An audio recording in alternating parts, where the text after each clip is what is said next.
ناظرین، آپ کو عرفان رشید کا سلام پہنچے۔ ملک کے حوالے سے غزل کے تازہ شعر پیش خدمت ہے۔ میں ہوں فکر شہر ہے اور میں دھار ہے،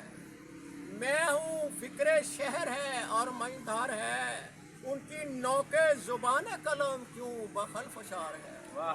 ان کی نوک زبان قلم کیوں بخل فشار ہے، کر کے جفا مجھ سے ہے رکھتا بیج خیال نو وہم و گمان کے،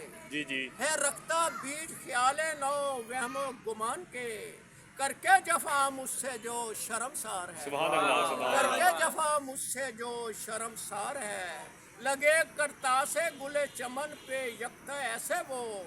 قدرت کا جیسے ہنسی ایک شاہکار ہے۔ عمران خان کے حوالے سے جی وہ کالا ڈالا لگے کرتا سے گل چمن پہ یکتا ایسے وہ قدرت کا جیسے ہنسی ایک شاہکار ہے، آیا اذن مہر سے نزدیک تر عرفان یہ حقیقت میں اپنا یہی تو طرفدار ہے، سبحان اللہ حقیقت میں اپنا یہی تو طرفدار ہے۔ اور ایک اور شعر اسی حوالے سے، رکھو سجائے محفلیں تم سخنوروں کی، رکھو سجائے محفلیں تم سخنوروں کی، کہ غفلتوں میں گم ظالم سرکار ہے، کہ غفلتوں میں گم ظالم سرکار ہے۔ واہ جی واہ